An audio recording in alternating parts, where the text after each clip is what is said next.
Thanks for being here this morning. I'm very excited to talk to you about our research on the economics of parenting.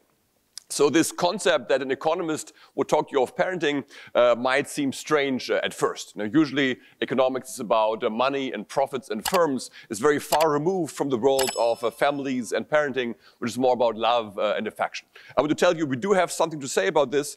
Our motivation for working on this topic comes from two different directions. One direction is that even for traditional economic topics like economic development, parenting matters a lot, because nowadays what makes economies tick is really knowledge, it's skills, it's people. It's no longer land or factories or physical stuff. You know, certainly what people know is important, and the abilities we have, the skills we have, they are to a large part formed within families through the parenting process. So there's a lot of research in economics in the recent decades that is really focusing on what parents do and how it affects the economy. But for this particular research that I'm going to talk about today, there's also a more personal motivation, which is really thinking about our own experience as children in the past and as parents today. So I'm doing this work with Fabrizio Zilibotti, an Italian economist. I grew up in Germany. He grew up in Italy in the 1970s, 1980s. And when we were children, we experienced a very relaxed childhood. Now, our own parents, they gave us food. They sent us to school. They expected us to be home before dark, but that was pretty much the extent of parenting at that time. We would come home after school, usually around noon, get some food for lunch, and then just disappear to play soccer, meet friends, do whatever we wanted to, and come back when it was time to eat and go to bed. Now, there was really very little active parenting involved. There was a lot of independence, a lot of leeway for kids to make their own decisions. And we really enjoyed that experience. For us, that relaxed childhood was a lot of fun. We thought it's a great way to grow up. We thought this is probably the way we would raise our own children. But now we find ourselves decades later as parents ourselves. So Fabrizio has a daughter. I have 3 sons growing up here on the North Shore. And it turns out our own parenting is completely different. We are now much more like these stereotypical helicopter parents that drive their kids from activity to activity. We watch over them. We check their homework, make sure they're keeping up in school. Now, my own parents never asked me about homework. They didn't even know if I had any. It was completely my own problem. They had their own issues to deal with. There was really much more of a separation between what they were dealing with and what I was doing in my own life. And so that seemed to be an interesting change, that our own parenting was so much different from what we had expected and what we actually had enjoyed as children. And so we were asking, well, can maybe our own profession, economics, help us explain our own choices in addition to the choices of everybody else? So we want to understand, can economics help explain why parenting has become so different, why it has become so much more intense, not just for us, but really for most parents nowadays that we interact with. And when we say using economics, what does it mean? Well, economics is ultimately a social science that predicts how people make decisions. Any economic problem is about people. It's usually about people in the market, maybe entrepreneurs or consumers, but you can apply the same way of thinking also to other situations like parenting. So generally speaking, what does using economics mean? When we say using economics to think about decisions, what we mean by this is that economists think of decision-making of what people do as something that's broadly rational, that has a purpose and a certain objective. Now, when you study economics in college, then let's say you think about firm decisions. We start with the assumption that that people have certain objectives, like maximizing profits for an entrepreneur. And what we try to use to predict behavior is that people try to get to this objective subject to the constraints they face. There's constraints coming from having limited amount of money, limited amount of knowledge, also from the environment that you face. If you're a firm, for example, you are confronted by an environment consisting of consumers that may or may not like your products. You have constraints coming from competition that may have something better than you to offer. So you look at the world that you face, you look at your constraints, and based on these constraints, you make the decision that's best.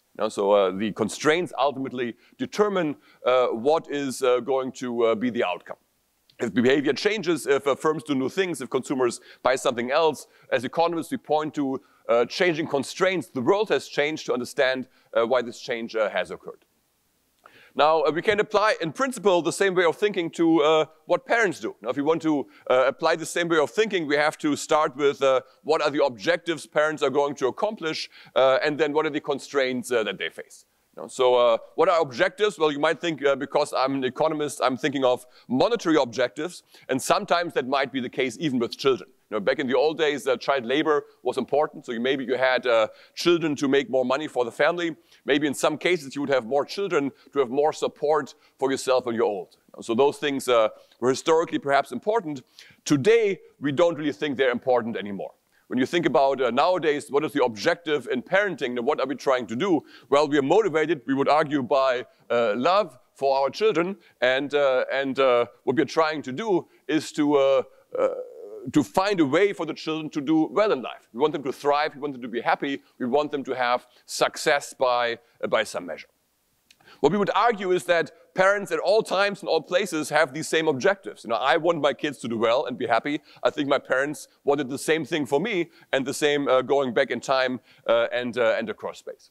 But what differs over time and over space is the constraints that we face. Again, money is important, time is important, but most importantly, also the economic environment. The economy changes, and if there's different economic conditions, if the world looks different, then parents, according to this economic point of view, will react in their decisions and will adjust to this new situation.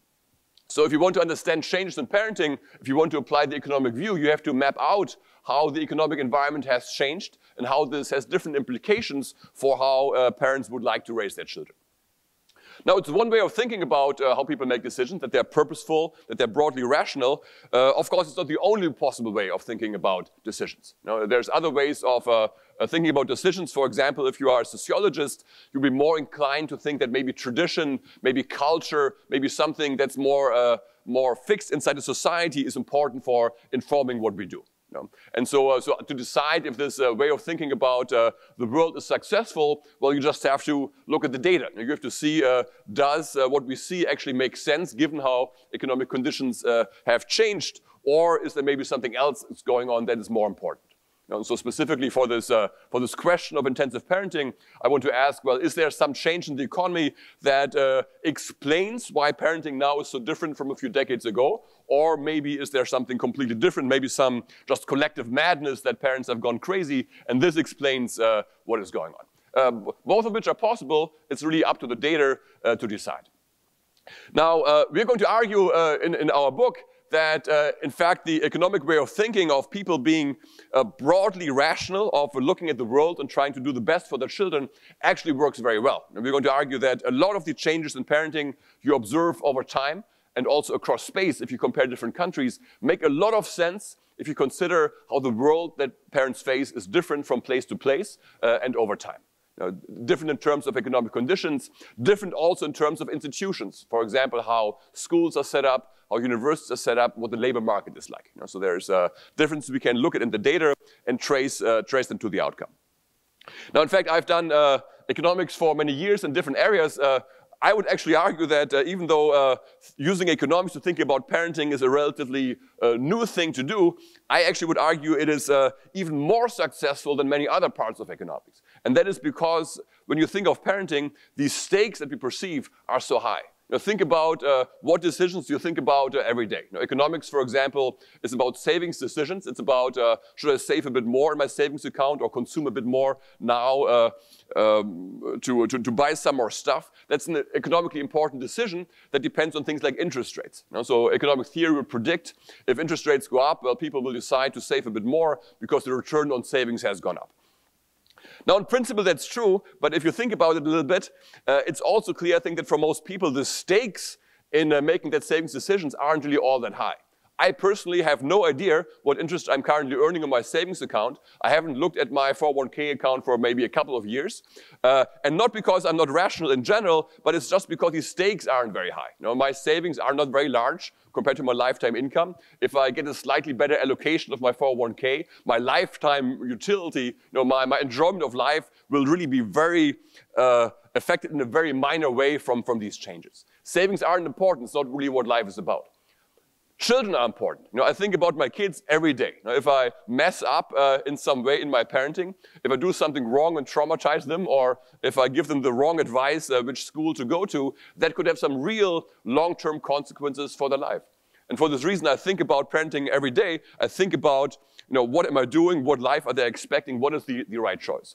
And I would actually argue that because these stakes are high and because we think about parenting really in an almost continuous way, that this rational way of thinking actually applies much better to parenting than to many other decisions. Okay, today so I want to explain to you how the data, I would argue, kind of supports this point of view and thereby says that this change in parenting we have observed, this higher intensity of parenting, is actually can be understood as a broadly rational response to a changed world. Now, before doing this, I want to make an important point that what this different perspective really means. Because one important difference to many other approaches to parenting is that this approach to parenting is going to say that the parents are broadly doing it right. So many parenting books have the perspective that the parents are doing something completely wrong, and the author knows the right thing, and they're going just have to read the book to understand their mistakes and now adopt the right way. This is going to be different. This is going to say that parents are kind of doing the right thing, and we're just trying to understand why they're doing it. It's trying to think about the causes as opposed to pointing out the mistakes. Now, this is a different perspective, which I think is important for thinking about potential remedies for what is going on. Because saying that people are doing the right thing given the environment does not imply that what's happening is really the perfect possible outcome. It is completely possible that people are doing the right choices from their own perspective, but that still the society as a whole is worse off, that something bad is going on. Think of a zero-sum race, think of college admissions, for example. There's a given number of slots. People really want to get into college and engage in all these activities to get there, but these additional activities don't really make us better off by themselves. They're really just to get ahead of somebody else, to be in front of the line, and therefore move your own family ahead. That's a zero-sum game that is rational from the individual perspective, but maybe not ideal for the whole society. But what this perspective tells you is to change a situation like that, it's not really going to be very successful to just tell individual parents to change their behavior, because they do face those constraints. They do face the incentives to act in a certain way. To change a situation like that, what you have to change is the constraints. You have to change the environment. You have to change the institutions that generate that behavior. So what I really want you to take from this is not that we are arguing that the world of parenting is completely fine, rational, everybody is doing it perfect. What I want you to take from this is that if you think something is wrong, has to be changed, a lot of the change, we argue, will have to come from changing the constraints, the institutions, the world that parents respond to, as opposed to just telling parents they're doing something wrong. Okay. So that is the broad perspective we are trying to argue for here. Now, I should say that every perspective has limitations. Of course, it's not true that every parent is perfectly rational. We all have read about the college admission scandal. That wasn't really a rational thing to do. Some parents go over the board. We make mistakes all the time. So this is not really saying everything is exactly perfect all the time. We're just saying, on average, what parents are doing kind of does make sense given the world has changed. All right. So I want to explain to you how this works and why we think that changing economic conditions can explain parenting. Now, there's many aspects of the environment that in principle could have an impact on what decisions you want to take as a parent. We're going to argue that there's two economic conditions, two aspects of the economic environment that are the most important, that explain a lot of the variation in parenting that we see over time and over space. And these are the two. The first one is macroeconomic inequality, and related to this, returns to education. So by inequality, we just mean the gap between the rich and the poor. In a given society, how big is the distance between being somewhere at the top of society versus the bottom? We're going to argue if that distance is very wide, parents are going to perceive a different world and going to respond to this with certain choices that are very different from those in a society that's more equitable. Closely connected to that is returns to education. So how important is it to get kind of high on the scale in terms of how much education you're going to get? Now, most importantly, what is the return to college? Now, how much more are you going to earn if you complete college compared to not? How much more stable is your career going to be? How much more economic security are you going to have? Now, those are aspects of economic inequality that change over time and that have changed tremendously in recent decades, which we're going to argue is a key determinant of what parents do. A second one is social and occupational mobility. What we mean by that is how likely is it that children will follow in the footsteps of their parents, have maybe the same occupation, the same job, or do something completely different. Now, that's also going to be important because it will have some bearing on whether parents are going to be able to tell their children exactly what to do, do exactly what I did and you're going to be fine, or whether maybe you have to do something else if you're in a situation where most likely your children will go in a completely different direction from the one that you took yourself. Now, it will have some implication of what parenting approach, what parenting style is going to be appropriate. Okay, so I want to apply this way of thinking primarily to think about recent change. I want to think about changes from the 1970s to the present, which kind of corresponds with comparison of my own childhood to the childhood of my own children now, which are being raised in these higher inequality times. It used to be fairly relaxed. Now we have helicopter parents watching over their children every moment. We have a much higher intensity of parenting. There's many anecdotes to this, and we have all these labels, helicopter, tiger mom, snowplow, and so on. But you can also really see this very clearly in data. And the one data point that I find the most informative here is time use. So here's a picture of the hours that parents spend on parenting tasks, so on interacting with the children in some form, per week in a number of countries from the 70s to the day. So over here we have the hours for mothers, weekly hours on childcare. Over here we have dads. You see the scale is different. Moms do more, always have, always will, apparently given this data. But what you can see most importantly is the trend is up both for fathers and mothers in a very substantial way. So here we're from 75 to 2011. United States is a solid line. You see that in the 70s, moms did about 10 hours of childcare on average. And then it went up to about 16 hours by about 2010. So 60% increase in time spent on childcare per week.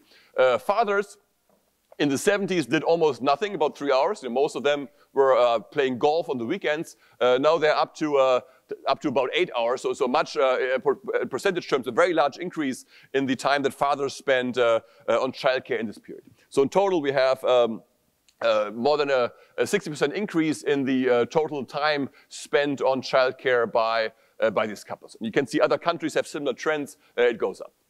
So it's a massive increase in childcare, which is even more impressive if you consider that the number of children has gone down. In the 70s, we had the end of the baby boom still, so many of these families had 3 or 4 children. Now we have 1 or 2, yet the time spent with children has gone up enormously. And if you kind of break down a bit, where does this time come from? You can see the activities have gone up the most are things that have to do broadly with stimulation, with education, with trying to improve the skills of children. So playing, reading with children, talking to children, helping them with homework. Those activities have risen by a factor of 3.5 from the 70s to 2012. Okay. And so something like helping with homework, for example, if you look at the time use data from the 1970s, essentially didn't exist. The average hours spent on time use were less than 1. It was about 20 minutes per week, which means that most families, most parents spent 0 minutes per week on helping with homework. It was the children's problem, just like it was in my own family. Nowadays, it's completely common, it's standard that parents sit down with their parents, make sure they do the work right, and maybe even do some of the work for them if there's some problem. So it's really a large transformation, even more surprising given that we have now fewer children, even more surprising considering that in the same period, female labor supply has also risen enormously. In the 70s, it was still fairly common for moms to be homemakers. Nowadays, the majority of mothers are in the labor force. So a lot of this time that is now into childcare, in fact, came out of leisure. So the time that mothers have to relax has gone down by about 6 hours since the 70s. So it's really a big transformation of what parents do. Somehow, for some reason, parents now think it's important to spend all this time interacting with their children, and they didn't used to think that in the 70s. And we're going to argue that economic change can explain some of this variation. Okay, so I'm going to explain how we think that these 2 economic factors, inequality and occupational mobility, can explain how changes in parenting occur. So the perspective, to reiterate that, is that we think that what parents want to do is for children to do well. You want them to thrive in some way in their life. Now it's important to consider that a lot of parenting is about disagreement with kids. You know, if you always agreed with kids, if we always said what they do is exactly right, well, there wouldn't be that much parenting to do. You would just tell, well, you do what you think is right. You know, of course, a lot of parenting is about the fact that parents and children disagree. A lot of parenting is about how you resolve that disagreement with your kids. A lot of disagreement has to do with the appreciation of the present versus the future. Now, what do I fight with my kids about? Well, often the kids want to play iPad. I think, well, maybe it would be a good idea to do homework or read a book or do something that I think is going to have some returns down the road. You know, I think a bit more about the long run, about the future, about decades ahead. They think a bit more about the present. So you can think of parenting styles, the way they're defined in psychology, as having to do with how do we resolve this conflict. Now, do we actually try to impose our will on the children or just say, well, fine, you do what you want? And if we try to impose our will, in which way are we going to do this? So we argue that what used to be the case, that the parenting that was prevalent in early historical times is a situation where the stakes were very high, where inequality was very high, and where occupational mobility was very low. And that would put you in the kind of the upper left corner of this diagram, and it would be the area where you would have what we call authoritarian parenting, where parents are very forceful in imposing their will, and they do it essentially just by demanding obedience. You know, the authoritarian parenting style. Well, why would that be the case? Well, first of all, the earlier, so now I'm thinking about parenting, say, before 1800, kind of historical earlier periods.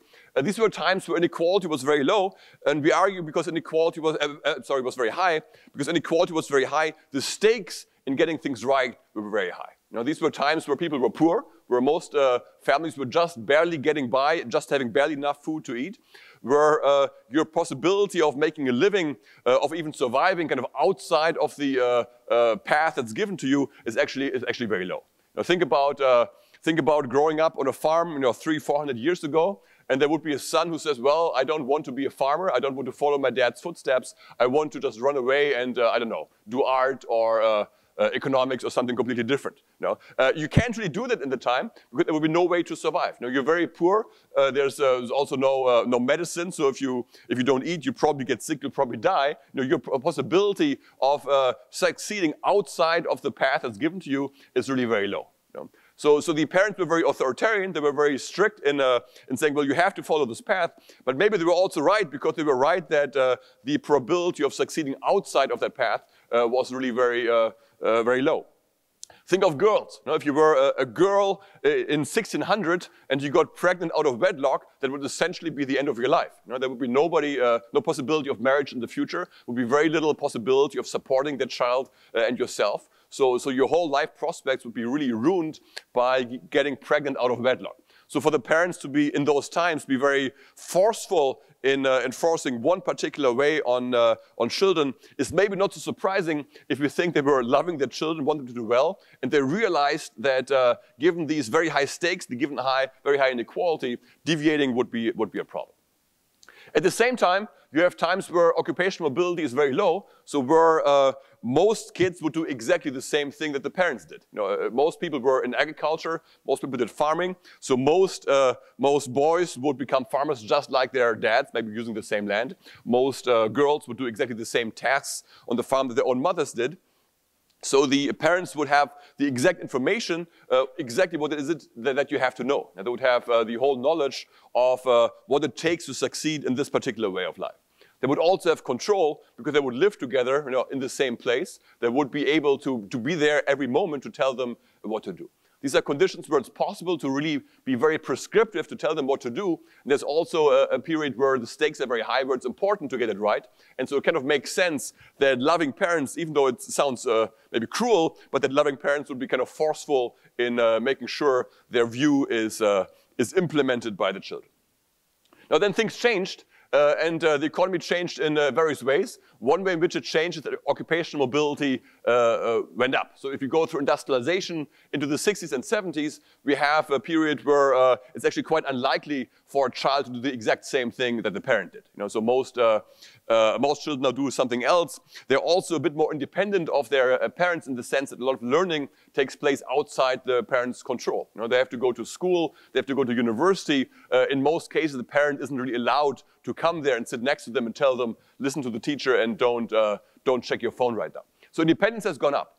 But also, for the first 150 years or so of industrial development, inequality went down. If you go from industrialization to the 60s and 70s, actually the distribution of wages compressed enormously, inequality went down. The 60s and 70s was a very low inequality period. So in a sense, the stakes in doing exactly what the parents want were much lower now. You know, it didn't really matter that much anymore to follow the advice of your parents because many other ways of succeeding are there also.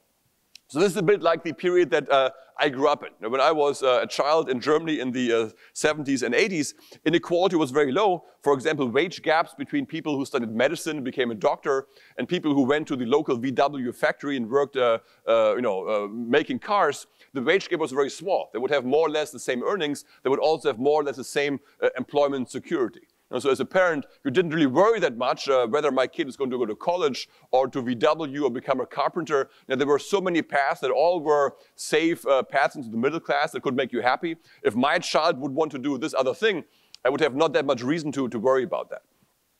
Even if you think about a kid that's on path to going to university. Nowadays, we worry about grades because we worry about which college my kid is going to get in. When I was a child, it wasn't like that. There was universities, but they were all more or less the same. It was also open admissions. You know, in Germany at the time, if you finished high school, you could go to any university, any program, and just enroll. There was no check on what the grades were. So if you think about that situation of having a 15-year-old child who has a math test tomorrow, nowadays we're kind of concerned that that child sits down and studies and not just watches YouTube all day, because we think, well, if you fail that math test and you get a bad grade, your GPA will suffer. And if your GPA suffers, it will be having implications for your ability to get into a good college, and that might have a real impact on the rest of your life. You know? And so there's some reason to be concerned. When I was a child, that didn't exist. You know, if I failed the math test, but if I failed completely, I guess it might be a problem. But if I just get a C as opposed to a B or an A, it has zero implications for my life. My GPA goes down. It doesn't matter. Nobody ever will look at my GPA. So it kind of makes sense that parents, well, they may have thought that in an ideal world I should study more, but the stakes were very low. They had every reason to say, no, well, you can just relax and do what you want. Important to keep in mind, it's not just being lazy, it's also that the alternative has a value in itself. Now, of course, there's a value in studying, there's a value in math. As an economist, I believe that. But I also think that there's a value of independence, of children making their own decisions, of having room for self-discovery, for creativity. And there's a trade-off between those two. If the inequality is very low, and that says, well, really pushing hard for measurable achievement is not that important, I have more room for the other stuff. And that was my childhood, where those things were easy to do because inequality allowed parents to make these more relaxed choices. So now we come to the more recent period, the intensive parenting, thinking about how the world has changed. So if you look at economic changes from the 60s, 70s to the present, the big economic change is rising inequality. Now we see in the data that inequality has risen at all levels, between the rich and the poor, the more and the less educated. Any way you want to slice it, inequality has risen, and that is the big change that we have faced. So we have gone from this area over here to that area over there. So the stakes are now high. Nowadays, it really does matter, again, what the children do, because the differences in outcomes are quite large. So parents worry about college, and they have a reason to worry about that, because nowadays the difference between outcomes for kids who graduate from college and those who don't, they are very large. There's about a 2-to-1 wage gap. There's a large gap in employment security. Many outcomes now really are quite different.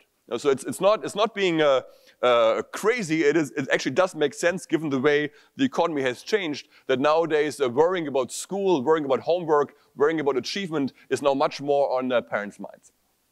So that explains why parents have become more intense. At the same time, you can't really go back to the authoritarian ways, because the authoritarian ways were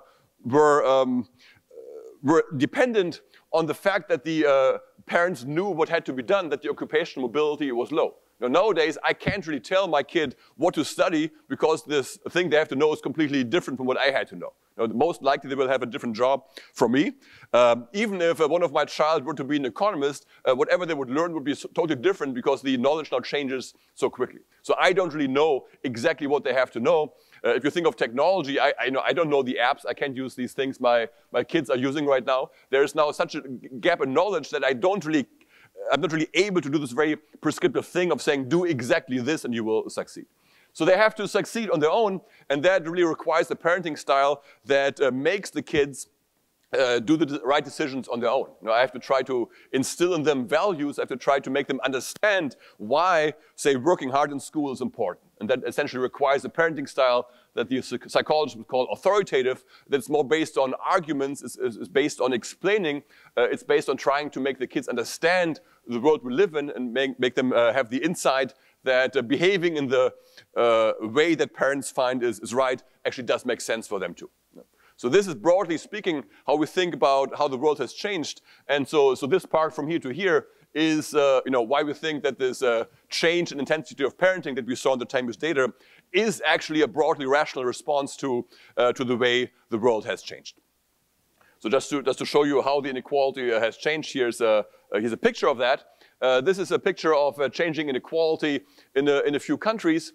Here measured by the ratio of income across households between households in the top 10% of the distribution, so the 10% richest households, versus the bottom 10%, kind of the two ends of the income distribution.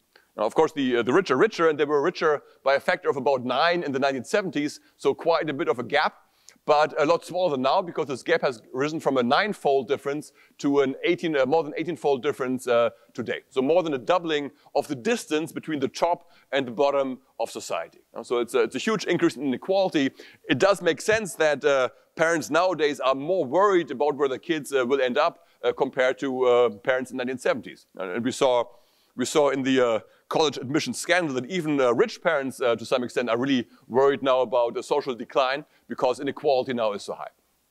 You can see the same trend to high inequality is taking place in other countries, although at a much more muted level, and leading to inequality that's still lower than it was in the United States in the 1970s.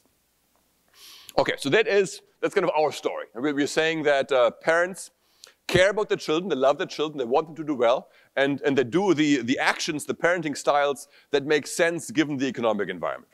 And we argue that for these more recent changes, what is really important is that inequality has raised the stakes in parenting, and that this has led to these more intensive parenting styles.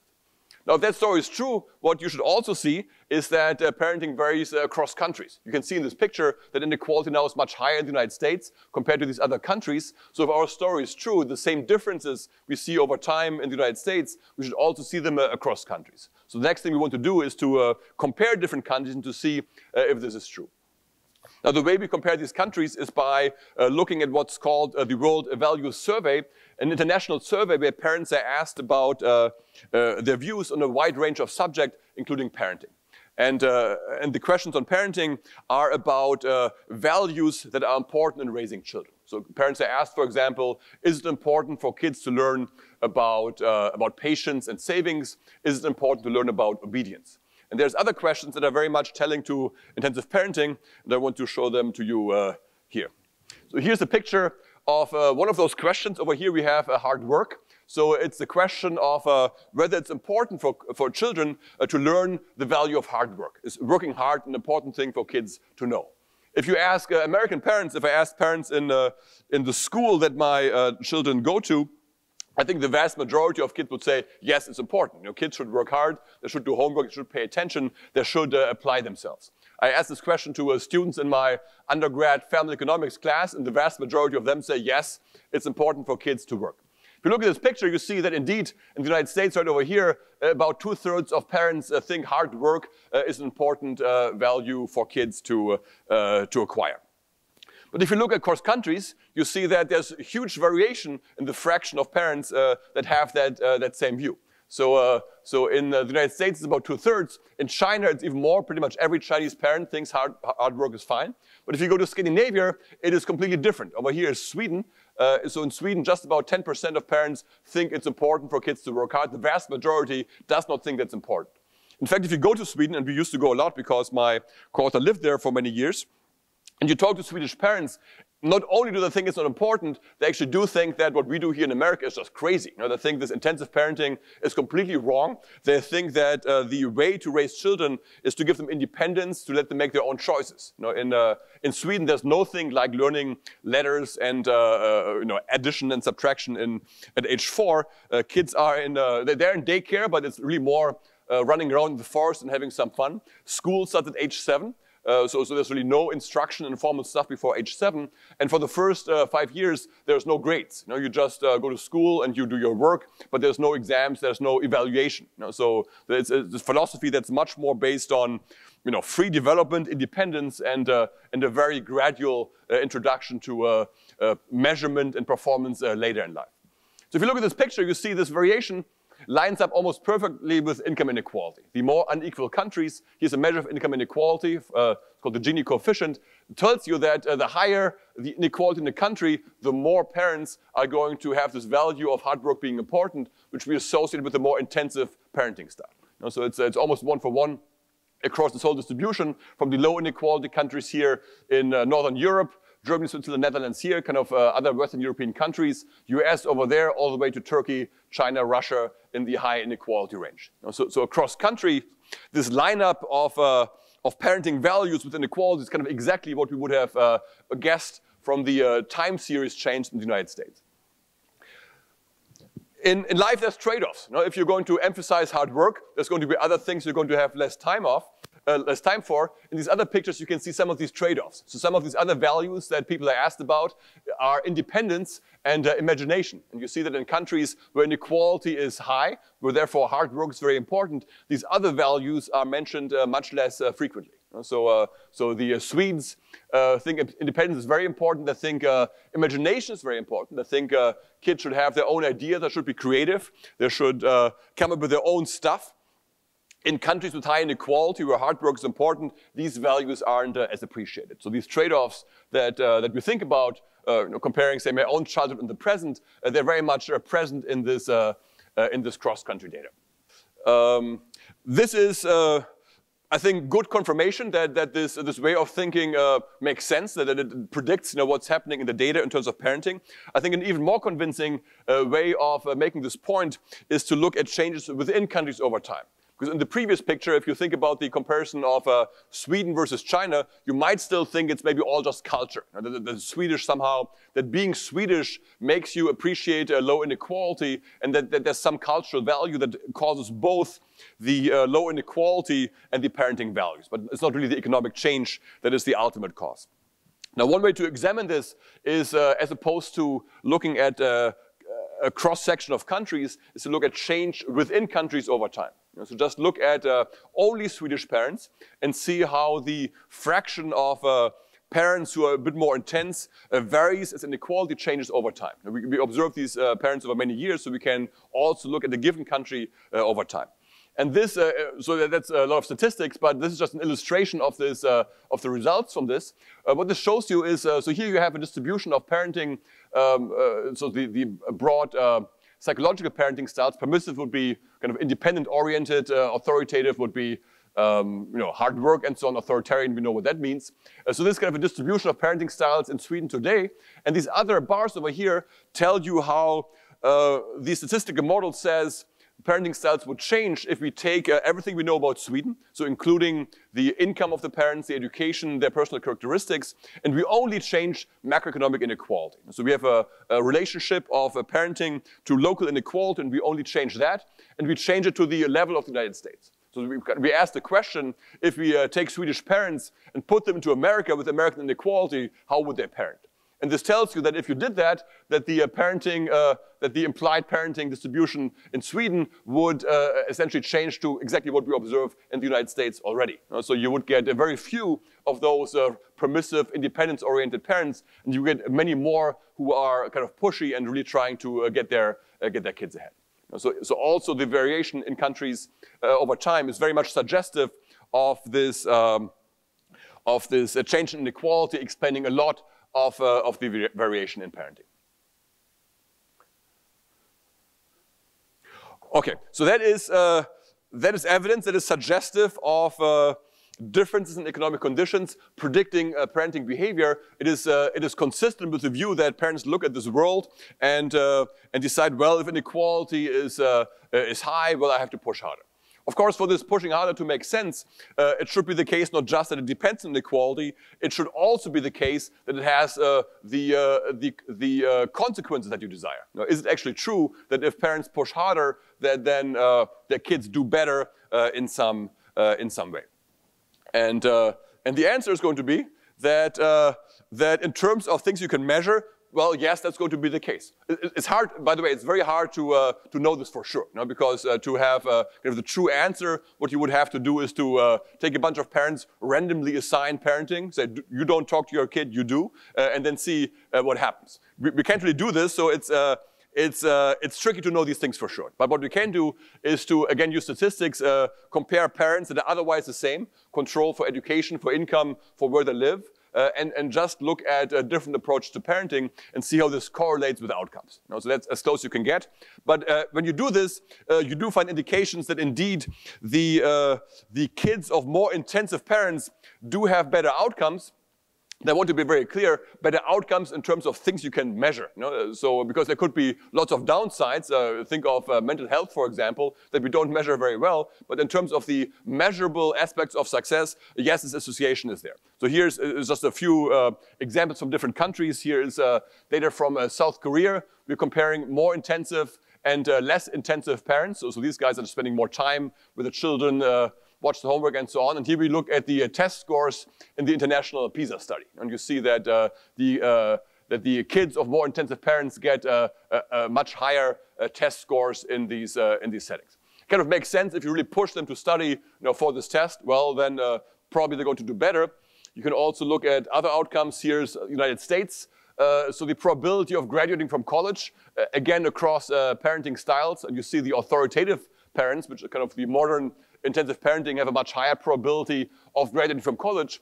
Again, maybe not that surprising, because we do think this intensive parenting is motivated by concern about education, about college being important. And so it's not really shocking, maybe it's reassuring that it does seem to work in the sense of giving you a higher probability of success. You can also look at upward mobility, so the probability that, that your child will be in a kind of higher category of employment. This is from the UK. And again, the authoritative, kind of the modern intensive parenting style gives you the best results here.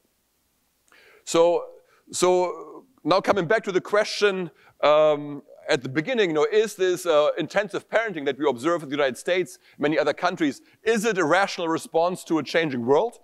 Well, so far, the answer is yes, because we see the world has changed. The world has changed in particular in the sense of stakes being much higher. The stakes of your kid getting good grades in school, going to college, following this kind of baseline path of success that our world has come to rely on. The stakes have risen, and therefore it makes sense for the parents to push more. And we do see that in terms of measurable outcomes of success in education, test scores, graduation, there is going to be more success. So in terms of answering that basic question of, well, can we understand what parents do as a rational response, I would say the answer is yes. Now, I'm going to take the last 10 minutes to talk about the but. So even though the answer is yes, and we say what the parents do makes sense, it's understandable, it's maybe even the right choice given the world that we face, it doesn't mean that everything is perfect. There's a potential downside to this, not in the sense that you're doing it wrong yourself, but that we as a society might be doing something wrong, that we might have some repercussions of this that are not really all that great. So one example is just the stress this induces. There's heightened anxiety, for sure among children, measurable. We know that these rates have gone up a lot, also among parents. Parents are anxious now. We worry. When you talk to other parents, it's a lot of discussion about school and things you should do, which activities are the best. So this high anxiety might just be a side effect that we don't really appreciate. To put this a bit more formally, one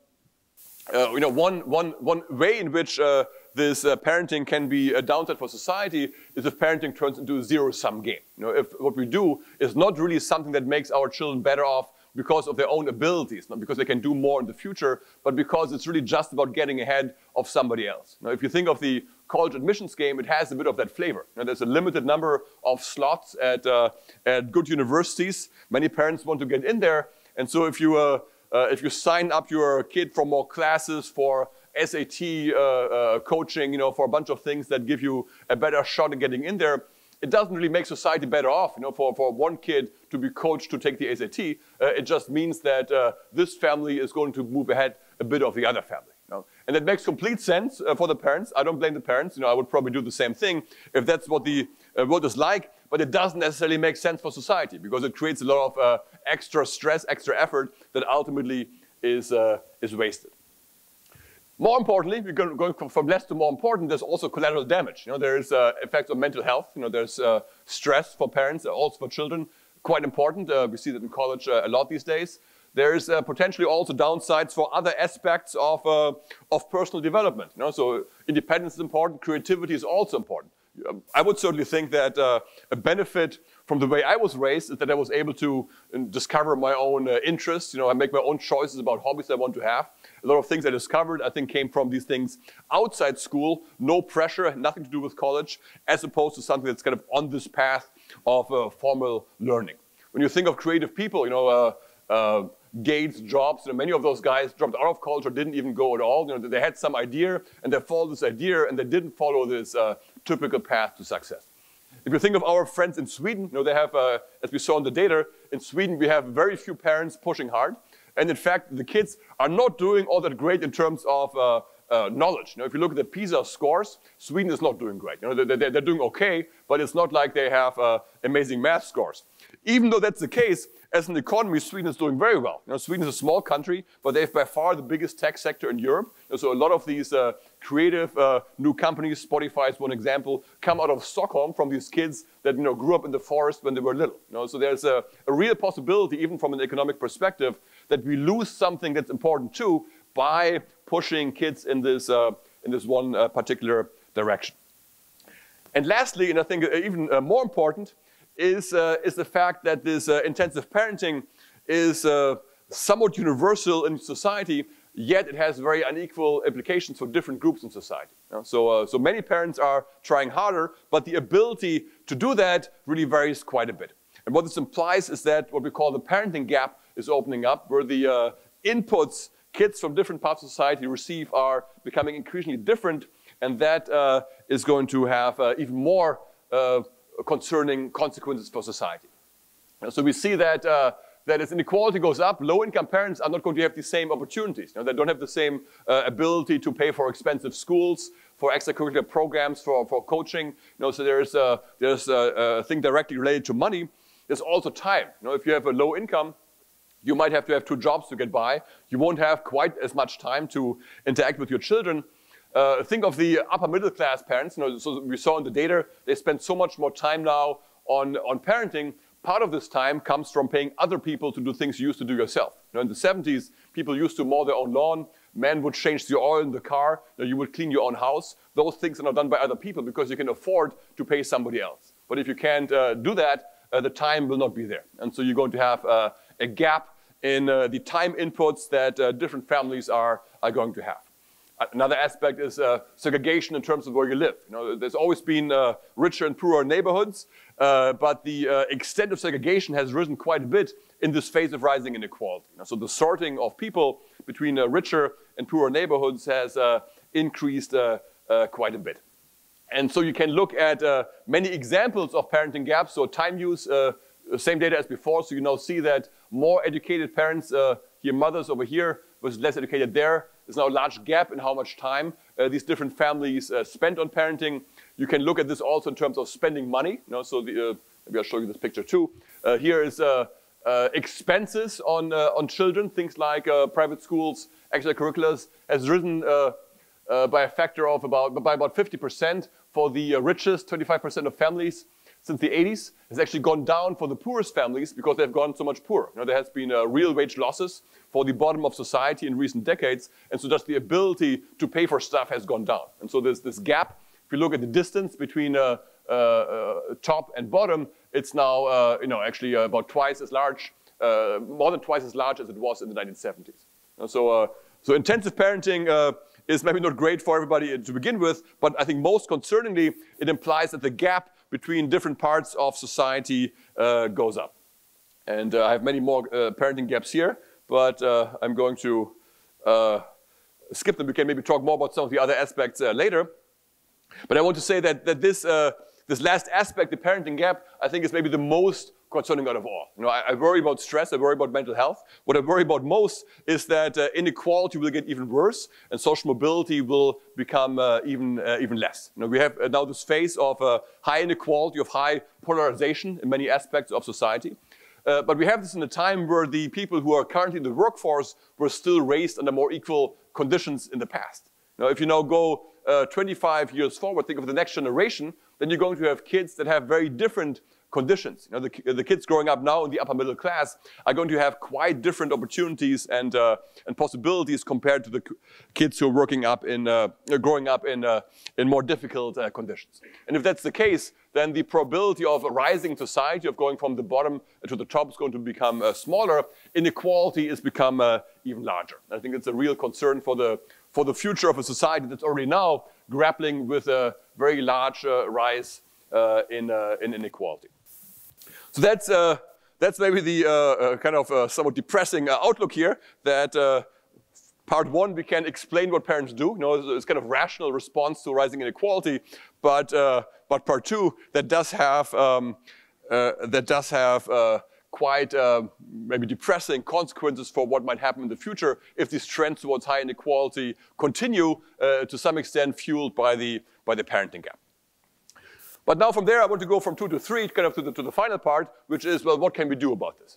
So I was telling you that from the economic perspective, we are not really about blaming parents. I might blame a couple of parents, maybe the ones that are now going to prison, but I think the vast majority of parents are doing the right thing. They're facing the world that they face. Returns to college are huge. They are not wrong about worrying about these outcomes and about pushing harder. But so we cannot really go to parents and ask them, well, you should just change your behavior. But what we can do is change the world that they respond to. And in fact, looking at the international evidence is very helpful, because we see by comparing these different countries that are actually very similar in many ways, that you can have very different outcomes even in today's world. Now, if you look at Europe, if you think of Sweden, the Netherlands, Germany, France, those countries are subject to the same global trends as this economy. The technology is the same, trade is the same, China impact is the same. It's not really all that different, yet they get very different outcomes in terms of parenting, in terms of inequality and social mobility.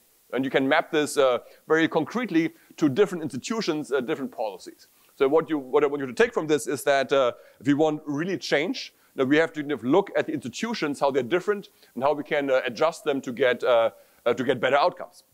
So just some examples of policies that are relevant here. I think the biggest issue is perhaps early childhood education. We see that a very large part of the gaps in US society really arise from age 0 to 5. By the time kids enter kindergarten, the achievement gaps are already very large, because we found out that the early years are the most formative ones. A lot of the gaps in society come from the very early years. And this is where we have large differences, where in this dimension, more successful countries have usually fairly universal early preschool programs that are accessible to everybody without large gaps by income. And what I mean by early education, I don't mean teaching letters or numbers to 2 or 3-year-old kids. It's really just to have an environment where you're able to talk to other people, where you're able to do activities, where you're able to develop non-cognitive skills like patience, perseverance, some trust in your own abilities, basic skills that help you in life. Not academic knowledge, just kind of the tool set that later on is going to be helpful, which kids acquire in many different places. You can certainly acquire that at home. But if there's differences in the home environment, having that option there, I think is going to be very helpful. It goes on from there. You can think about things like redistribution, support for families, taxation. Very important is the education system. How do we design tracking? Are we going to have high-stakes testing? One thing kind of close to my heart is also vocational training that we have here. I think part of the issue in our current situation is that we are in a situation where everything is about this one path. this one path is college. But the reality is that in every cohort, only about 40% of kids now get a college degree, and the other 60% have to have some other way. But we don't really have a lot of well-designed paths, say for vocational training, that give you also a stable career without going through that college process. And thinking about alternative paths to a stable, successful life, I think is something one can really think about. And thinking about what other countries have done is a good way of doing that. So those are the messages I want to take you from this. Thank you very much, and I'll be happy to answer some questions. Hello. I have two anomalies to throw at you that confuse me.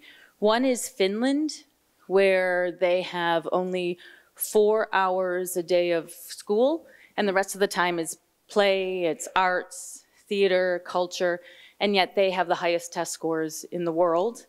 And the other is dealing with our population. And, that wasn't hit upon. With my clients and my own children, my children have mental illnesses, and then my clients, of course. These kids, we raise them differently. So say, people who have children who have autism, right. Where do they, I don't see where they fit in here, because actually my parenting style has changed because of them. You can't push them like you push the other kids, the neurotypicals. So, so we, with my clients and with myself, we just try to say, let's do the best that you can do, and let's learn to, love learning and work just as hard as you can. And if you, are having psychotic episodes or you're incredibly anxious, you know what, let's back off. It's okay. Whatever college you get into, it's okay. Mm-hmm. So I just wanted you to address that. Right. Mm-hmm. Okay. Yeah, these are great questions. So Finland is a perplexing, interesting case. So because Finland in some ways is like Sweden, where it's very relaxed. Kids have a lot of freedom when they're young. They start school at 7. It's a low-pressure schooling system, yet they are among the very best in the PISA scores. So they have very high performance in math, in languages later on. And I really would say that it's still a puzzle we haven't resolved. To know exactly what works in school is a really difficult problem. We have thought about class sizes, about entry age, and it's you always think you have kind of the right answer, and the data doesn't always line up quite in the right way.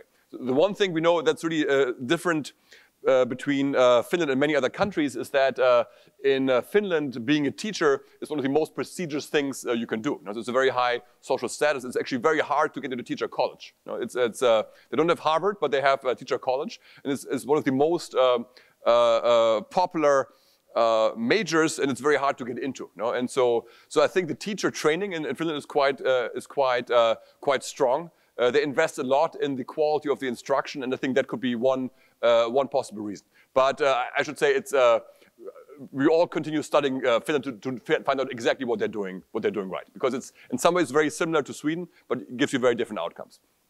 The second point, I think, is a super important one. So here we talk about children in general, but anybody who has kids know they're all very different. They could have conditions, but even if they don't, there are some kids that respond very different to different kinds of interventions. Some might be doing well with being pushed, others are going to push back, and you can't really react to this very well. And so I think you have to certainly adjust all of this to the conditions that you find in your own family, to what your kids are like and what is going to work best for them.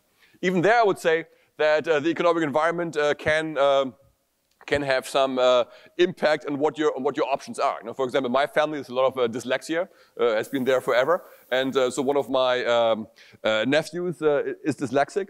And of course, it's possible to deal with this and to have accommodations and to make sure they can still do the same thing all other kids can do too, and go on to college and succeed.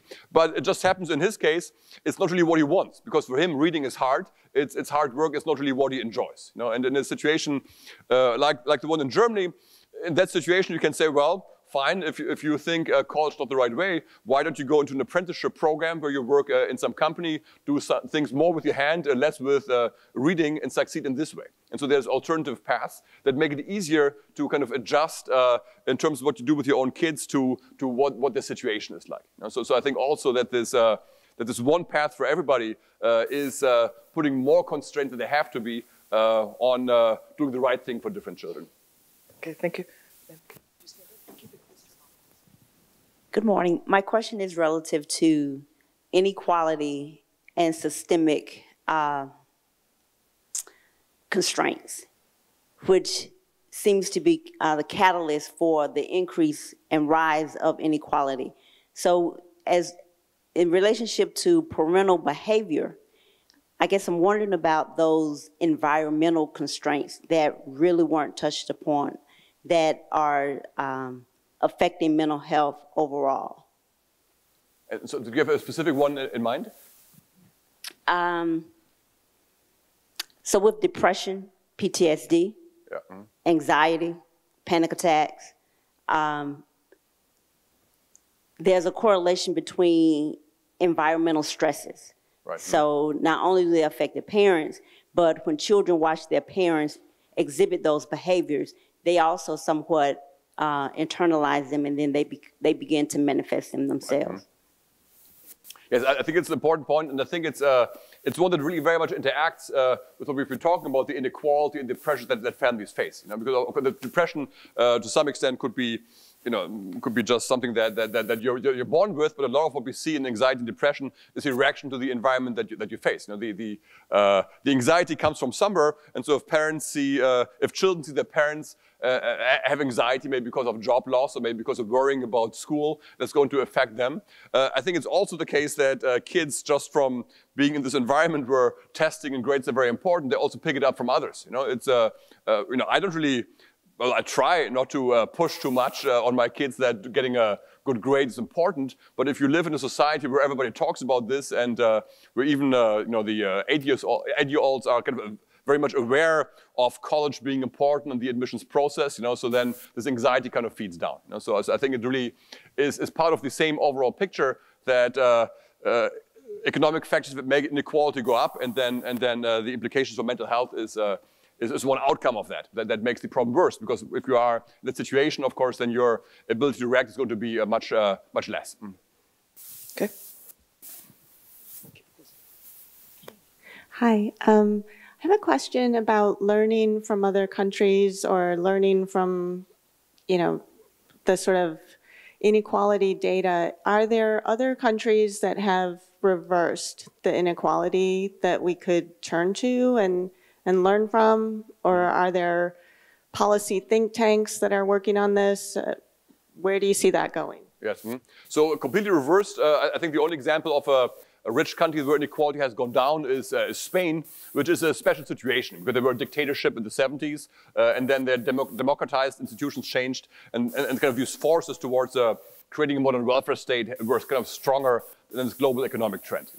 Generally speaking, this trend towards more inequality is global. It has to do with markets becoming bigger, and now you can one company can serve the whole world, and it gives very high returns to some people. So these trends are there for everybody. But what you do see is that the institutions, in particular the tax and transfer system, have a huge impact on how this translates from pre-tax inequality to income inequality among families. Because if you look at even at Sweden, you look at the data for Sweden. We saw it before. Let's just go back there for a second.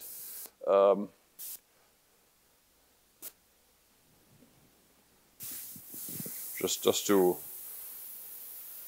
right, here was our picture for inequality. So Sweden was a factor of 3 between the rich and the poor, actually very little. Now it's about a bit more than 6. So it's gone up, but it's still a much lower level. You see it's nowhere near even the 1970s levels for the United States. It's still fairly even.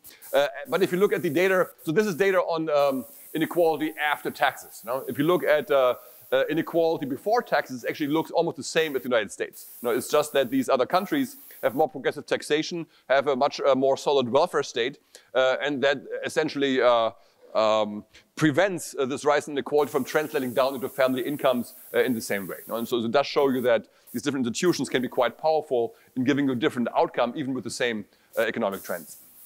Thank you, sir. I think you've somewhat touched upon this, but you mentioned that parenting this way is a rational response. So I'm curious, who do you think are the people who should really be reading this book or hearing about these findings? Because most of this seems to be systemic policy level stuff. So instead of a bunch of parents or therapists hearing this data, who do you think really needs to hear it?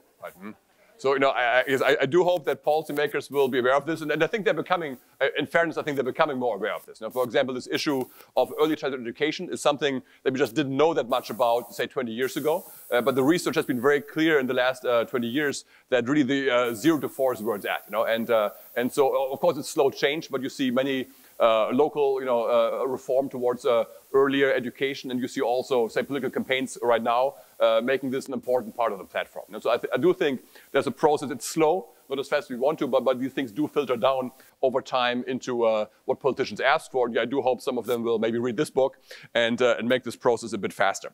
But I do want to say that even though you know, the biggest reforms perhaps should be at the national level, it's not the only level. You know, because another thing that's true is that in your own parenting, you depend a lot on your local community. You know, a lot of things that you do is really a function of who the other parents are in your school, in your neighborhood. You know? And so I think there's really potential for having, even at a very local level, some changes. Of course, you can't change your entire US economy, but things like homework policy is also something. You know? Like if you're in a school where the school says, well, every kid has to do 3 hours of homework every night, that has a real impact on your parenting, on your family life, and it's something that you can actually have some impact on if you just organize locally. You know? So I think even thinking of some more local changes can be part of the solution.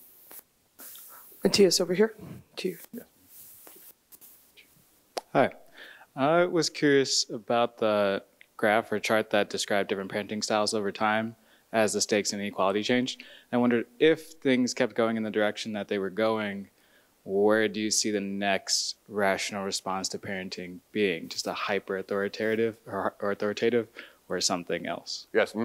Yeah. So right now, if we don't change anything and just let the economy run, I think the same thing we've been changing is just going to get worse. You know, and there's potential to get worse if you, for example, think of South Korea or China. They're like us, just more so. You know, so the intensity of parenting in South Korea or in China is off the charts even compared to the United States. You know, we are so my co-author Zilbotti has some connections to China. He goes there a lot, and that's actually where our book does the best, because there the parents are really looking desperately for answers, because everybody knows it's a broken system, but it's very hard to escape from that, you know, because there you have, you know, huge inequality between the cities and between the countryside. If you make it in Beijing or Shanghai, you know, you have a totally different life from some other place, and the bottleneck of getting in there is so narrow, and there's so many parents competing really intensely for that for those spots that I think everybody understands this really can't go on. You know, and I think right now we're headed in that direction because inequality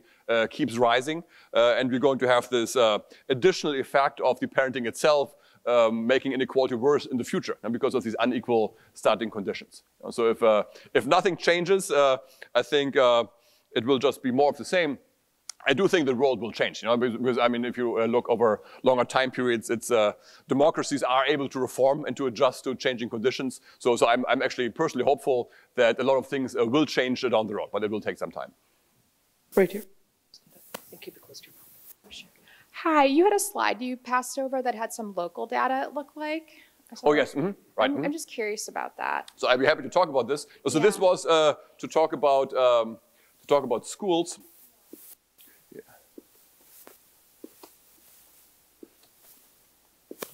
So it's going to make, this has to do a bit with the with this issue of the importance of the early years. You know? So this is a picture of achievement across schools. So by essentially income of the parents. So here you have on this scale the socioeconomic status of parents. So here would be poorer parents, richer, average for school district. And then here you have the achievement of those kids in middle school, kind of here's average. This is 3 grades ahead of average, 3 grades behind. And this kind of shows you this very clear association, you know, that the richer school districts have much better outcomes. So I put Glencoe here. Most of the North Shore schools are somewhere up here, very high income, very high performance. You know? And this picture, if you just look at this, is kind of suggestive that that the inequality in schools is important. And richer schools have a big impact. You know? But the point of the next picture is to say that it's maybe not as much of a school effect as you would think, because if you look within schools, you see the same very large differences. And that's this next picture, which I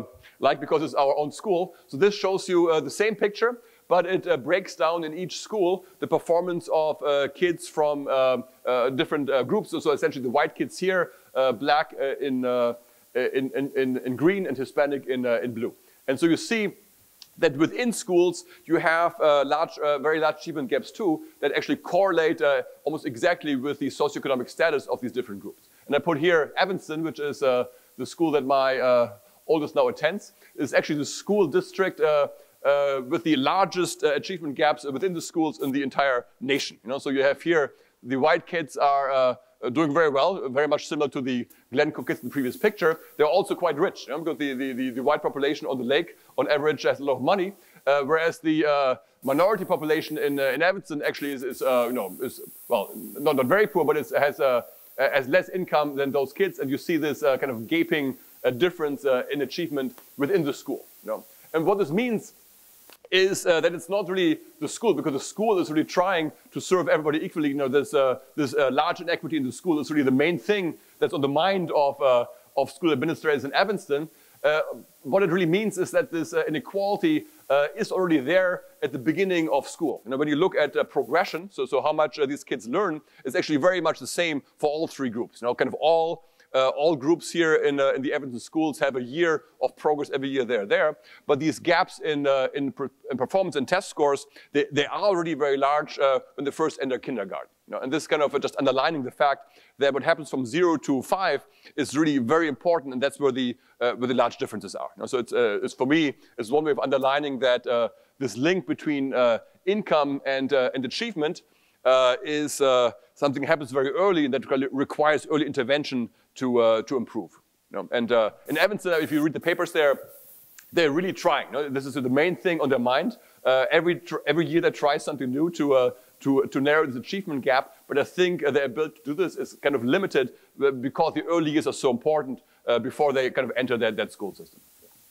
Matthias, if I'm not mistaken, this research is from Sean Reardon out at Stanford, from his huge data sets. That's right. We brought Sean Reardon in about 2 years ago. He did an event at ETHS. The video of Sean Reardon's presentation is on the FAN website and our YouTube channel. So if this is striking and interesting to you, you ought to watch it. It was a stunning presentation. This was also when this, God, I get goosebumps just thinking about when this data was released publicly. The New York Times did a huge piece on it. So you can also find some stuff in the popular press about this particular phenomenon. So this is in fact for the New York Times website. They have an interactive site where you can go and look by school district and see exactly how this. You can click any of those dots.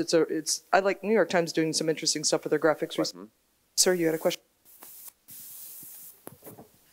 Yeah, Dr. Doepke, you got a great macroeconomic analysis about how parenting styles matter. Have you done anything in a microeconomic approach in terms of, hey, as a parent, here are things that are the variables that are most associated with higher outcomes, better outcomes, and which would then in turn result in practical advice for the parents? So we're trying to stay out of the advice business. We're trying to understand, what people do as opposed to telling them that they're doing something wrong. Of course, a lot of this data for the study is macroeconomic data. We look at really family by family, and you can see a lot of differences across different activities they do. And so there are things that have a stronger association than others. For example, you find in many studies that having meals together seems to be very much associated with good outcomes. But is it really causal? You would guess maybe not. Maybe there's something about the families that make them have meals together that has other implications. So it's a bit like advertising. With parenting, I think it's very hard to know what exactly is it that's working. You kind of know there's a package that seems to have good implications. Which exact component is a little tricky to figure out. One thing I would say, though, is that when you look at this data and you look at specific interventions that parents do, they usually tend to have kind of exactly the effect that you would expect. So one study we're doing right now is on older kids, teenagers, where you think that the direct parenting doesn't work so well because teenagers stop listening to you at some point. But what does work is impact of peers, because they do listen to their friends and the other kids they hang out with. And so we have the study where we look at the impact of parents not through the direct intervention, but through trying to have some impact on who the peers are. By which school you go to, which club you sign up for. And also there's some study where you can see direct interventions where you ask kids whether their parents let them hang out with whoever they want to, or if they say you can't be friends with the Doepke boys because they are bad. And you see that these decisions actually respond very much like you would expect to the environment. So if there's, say, high inequality within the school, there's more parents that try to intervene in this. And it has a bit the effect you would expect. So then, they do have the impact of getting, say, higher GPA friends in the next year. But there's also some negative impacts because if you intervene too much, perhaps there's going to be some repercussions for your relationship. So many of those things really are very intuitive. That parents do something, and the outcome you see is a bit like what you would expect, just based on intuition. Matthias here. Thank you, Doctor. Quick question regarding, you're looking at the schools like in Evanston, for instance. Mm-hmm. In Sweden, the kids don't start school until they're about 7, correct? Yes. So how do those correlate then? We look at a gap, something's going on between birth and 5 years old. Right. Mm-hmm. And we see the outcomes in a place like Evanston where there's a lot of diversity. And yet you have a more of a homogeneous society in Sweden. They don't start school till they're 7. What can we make of those differences? Yes, so I would say that in Sweden they go to school at 7, but they have childcare essentially from birth. So they go to kindergartens, which are not academic. They are about doing crafts, playing in the forest, doing your own thing. But they're still, I think, very kind of healthy environments for kids to grow up in. And I think the one issue we have here is that for many families there isn't really a very good option for childcare. Think of single moms, of which there's many in the United States. We have welfare requirements that put a high pressure on single moms to work. So they have to make money. At the same time, not enough money to pay for high quality childcare. And so then what's going to happen to the kids? And so there's many, I think, who are in situations where maybe a relative is watching them, but maybe not with the same attention, not with other kids around, but the same stimulation that you would get in a more high quality environment. And for example, you see that in the United States, being a kind of low-income single mom has measurable outcomes, have a large impact on children's achievement, which is not the case in Europe. There's also many single moms in Europe, but there it doesn't really make much of a difference if you have 1 or 2 parents at home for your future outcomes. So it does suggest that the home environment versus the environment you grow up in is quite important the first few years, and it can still differ quite a bit, even though it's not formal schooling. Thank you. There was one chart that you showed that was really striking to me that had the styles of parenting and then the return on graduation or the graduation completion rate. And the permissive one was 0.3, I believe, and authoritative was 0.34, and authoritarian was even lower. So is there an argument that parents could be permissive or behaving rationally and be permissive if you introduce some of these other variables like mental health or anxiety into that equation? Yes.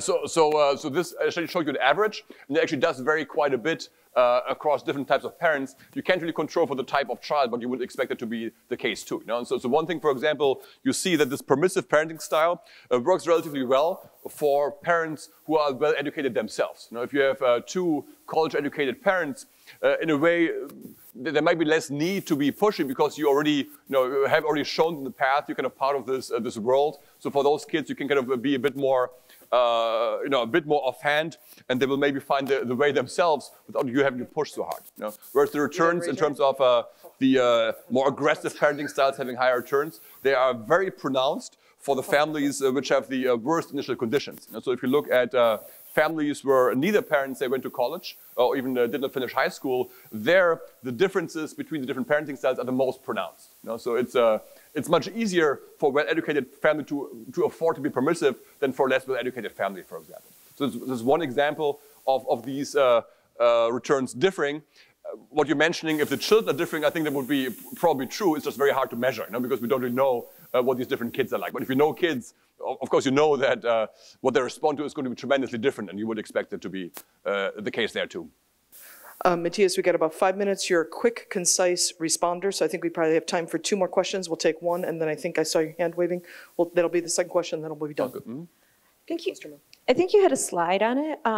Can you comment, and have you examined the parenting styles in children of immigrants, first and second generation, please? Yes. Mm-hmm. Yes. And now I'm trying to remember, because we did look at that. So generally speaking, the parenting styles of first and second generation immigrants are a bit more intensive, and they also tend to have good outcomes. So you have a lot of upward mobility for immigrants. It does vary quite a bit depending on where the immigrants came from. So if you have, generally speaking, if you come from very far away, so with better outcomes, there might be a selection effect. That people who come from a very far distance tend to be more educated and maybe also coming for mostly economic opportunity. If you have a closer migration, it might be more of a refugee situation, where the initial conditions aren't quite as strong. But it is predictive. In a way, I think that makes a lot of sense. Last question here. Okay. I've been thinking about parental leave and sort of the differences between the US and how basically there is zero parental leave in comparison to countries like Sweden, where now I think they give 6 months to a year for dads. So sort of I'm wondering if that was part of your study and if it somehow, if something came out of that. Right.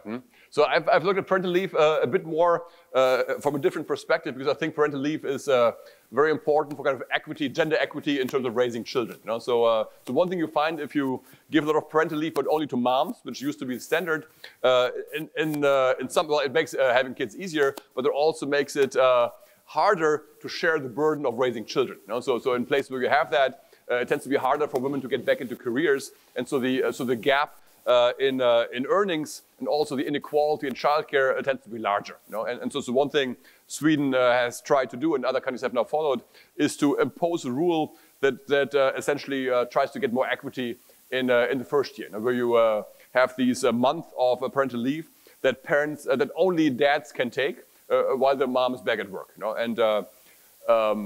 And it tends to be quite successful in the sense of pushing towards a more equitable distribution of childcare. I think it's maybe not so much an issue for child development, because I think they do well with fathers and mothers.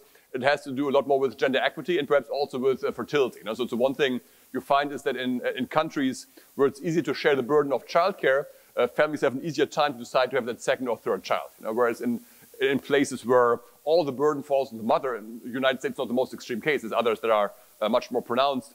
There you have this tension that women want to go back to careers, but they also have to do all the work if they have children. And so often they say, well, I have one and I'm done. And so the lowest fertility countries tend to be the ones where this is a very unequal burden. And so I think that's where these policies are the most important for getting us changed. So